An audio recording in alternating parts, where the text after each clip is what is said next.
I'm Juris Viksna from University of Latvia, Riga.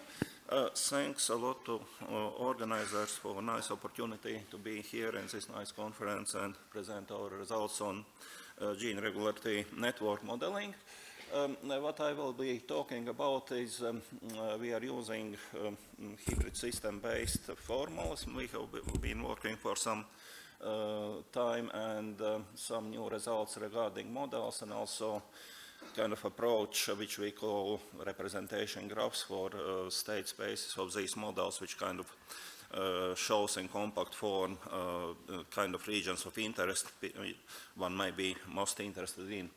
So just a brief background, most of you know about these very different kind of models for gene networks, and generally you can divide them in two parts. One is kind of discrete models, the simplest case being maybe Boolean models, and there are differential equation-based approaches.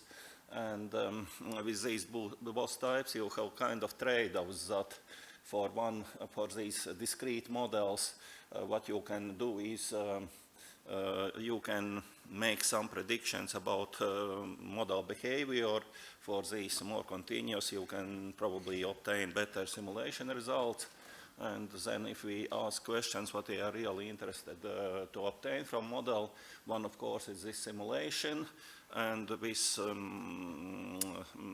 differential equation models, if you get them right, you can do this really well. And other questions is really what can be all possible dynamic behaviors what model can exhibit, and whether maybe you can make some hypothesis about some model parameters which potentially you can test by experiments. And we are more focused on this second approach. And well, at the extreme, probably none of these approaches really is very useful. Just Boolean models are maybe too simplistic. Perfect equations to write, it's maybe not realistic. And there have been a lot of kind of approaches which try to be in the middle and combine in some way both of these worlds.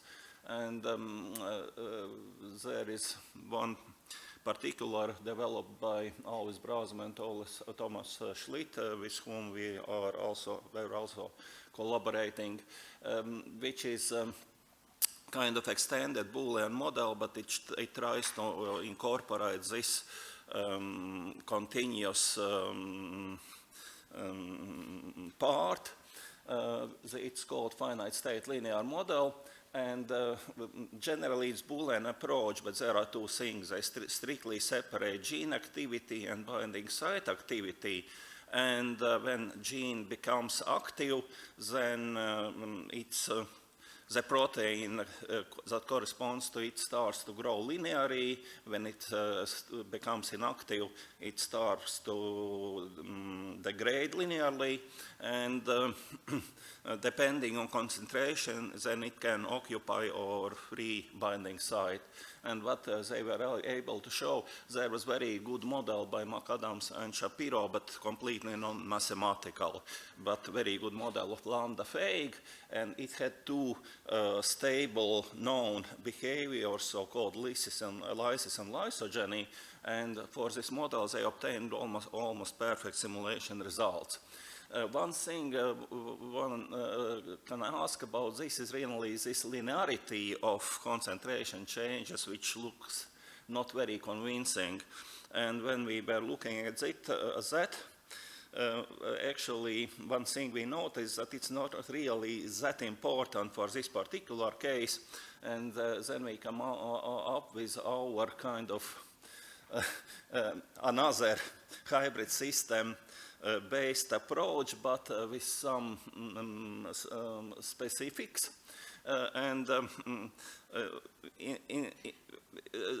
These hybrid approaches have been proposed by many people, but the problem is that generally you get modeling power of both worlds and also problems of both worlds. And there our underlying assumption is that, okay, this biological system is described by, can be described by hybrid model, but we don't know completely it. We have only some discrete information about that, and we try to model on basis on this information. And maybe not the best way how to work with them, but technically you can look at this, that you are presented, your model is actually a finite, probably large set of discrete models which describes the system, and then your task is just to find what is important and what is not. And when we applied, it was already some time ago, to this lambda fake, actually it was quite surprising discovery that not only it well allows to simulate the lysis and lysis behaviors, but these are the only stable behaviors available for this model. And there were very hypothetical experiments you can do with genome and change it, and then you obtain kind of different behaviors which maybe you can experimentally observe. Well, something more recent, when we what we were doing, we have looked at mammalian circadian cycle model. So this describes activity of number, cyclic change of activity of number of genes during 24-hour time frame. And I think it's not the only one, but it's well known, and it was analyzed and developed by many authors. So it's a differential equation based model. What they can simulate is nice cyclic behavior of 5 genes, and the questions are, do you get right offset of phases and something like that. And for us it was interesting whether we can kind of put it in our framework as really a discrete model. The question was here really what these regulatory functions might be. They were not apparent from differential equations, but well, looking at underlying biology, we kind of, I think, succeeded to reconstruct them. And well, it's very small. In this case, you have 5 genes, and state space have only 2 to the degree 5, so that means 32 states. But generally, we kind of were able to reconstruct this simpler but still cyclic oscillations of these 5 genes just from topology alone, and with addition on some additional constraints about activity levels of some genes and something like that. So not maybe the whole potential of this differential equation models, but at least much simpler. The other thing, we have returned to these fake models. What we initially had was this lambda fake model. There have been new biological insights about it, so we kind of revised that. It became more complicated, but interestingly, the main outcome results were the same. And there were 2 other fake models we have looked at. One is HK22. Which is similar, but it seems biologists were quite confused about that it lacks one anti-termination gene, and then it was not clear how it really can function properly. And another is mu fake, which is completely different, but all these fakes has this lysis and lysogenic behaviors which are strictly separated. What we really are trying to model is kind of possibility to separate between these distinct behaviors. Okay, it's just technical description of model. What we got for this updated lambda fake was generally you can get 12 different behaviors, all of which includes lysis and lysogeny phases, but just part of them are kind of biologically feasible. So how you have one correct lysis and one wrong one, and one correct lysogeny and one wrong one. And actually, again, we can derive these hypotheses on binding affinities, which should hold to obtain the right ones. What's interesting for these other fakes, this one without undeterminating gene, actually it behaves very nicely. We get just the right results. And for mu fake, we needed one constraint, and then again, we got the same result. But okay, kind of main contribution here is probably, which we already implicitly had used, are these representation graphs, and generally you have all the state space. Well, it's quite small here, but for these fake viruses, actually you have around 100,000 states there, and you kind of want to show regions which are of your interest, and these are basically two: the stable behavioral regions where system remains and never leaves, and kind of decision states from which system goes either one way or other. And the question is how from this graph you at left you can get to that at right. And firstly, you need to define, of course, these stable behaviors. So there's the definition how we define attractors. It's not so simple. The only way you can do is really strongly connected components, and there are issues, and then you can exclude some bad ones, but it works. With switching conditions, it's kind of simpler.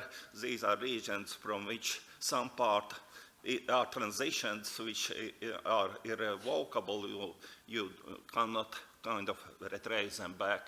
And what we kind of also presented here is algorithm how to go from these graphs to these state space graphs to these representation graphs. Or actually it's more complicated. You have all these set of, again, it can be hundreds or thousands possible state spaces, and the question is what representation graphs you can obtain from them. And for these fake viruses, actually the answer was that all these very different ones can be captured by very simple representation graphs, and actually it's shown here. That here on the left are these models. We have all these state spaces for them, and actually all this behavior can be captured by such very simple representation graphs. Another model we looked at very recently was blood cell differentiation model, very well developed Boolean model. It was not very clear what kind of analysis the authors themselves have performed with that, but again we tried to put in our framework, and kind of again the result was this representation graph. And maybe an interesting conclusion about this one was that generally the model started with what they call common progenitor, which can split into different progenitors for granulocytes and megakaryocytes, and then they split further in two different blood cell types. What we got from model is really that there are some regions A and B which corresponds to these intermediate progenitors, but that's not all. There are some regions which really are not strictly associated with this progenitor. So these kind of intermediate regions are not so well defined, and we look at some newer biological publications which kind of seem to confirm this fact that experimentally they are not so well defined as the model kind of would suggest. So shortly, these are the main results. So what I wanted to introduce is this representation graph concept that for all these large state spaces you really can try to represent just showing these interesting parts, stable regions and switching conditions. There is, we have algorithm how to do that for our particular model, and I think it can be quite generic and can be used also for similar approaches, other modeling frameworks. And we also have shown two specific use cases which really demonstrate that applicability and that this approach can be useful for analyzing behavioral differentiation. Thank you.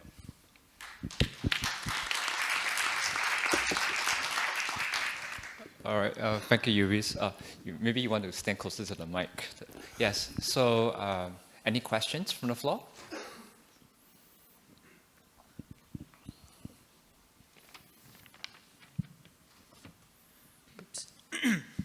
Hi, thank you for the great talk. I just had a question about the final algorithms you developed, right? So I'm interested in, you touched briefly upon this in your conclusion. What are your thoughts and insights about the scalability of these models? So it seems like, at least for the human side of like the megakaryocytes and whatnot, you're using a few genes which are very relevant, but you think that your graph model could be scaled to say tens or hundreds of genes, as this kind of networks are usually studied in larger sites? Thank you. Well, size limitations are really very close what you have to Boolean. They are more complex, but we can deal with the same, which can be 50, 60 genes, not much more. Well, that's always limitation, yes. Right. And just a very quick follow-up about like convergence time. So we speak a lot about deep learning in these conferences, and we talk a lot about feasibility of calculations. Can you just tell us roughly how long does it take to train a model like this and to build the various graphs? The algorithms are fast. The question is designing model and finding which parts really you want to include or which not. Let's say this circadian cycle was kind of interesting. You have a lot of binding sites.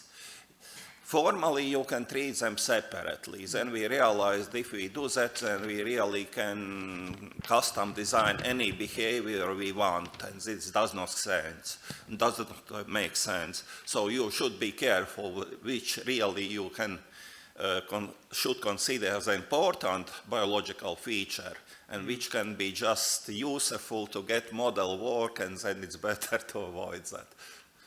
Thank you. We still have time for one more question. Anyone?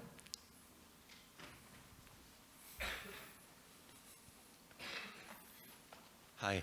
In one of the slides, you talk about attractors and cyclic path and SCC. I don't quite get it. Can you briefly explain it again for me? About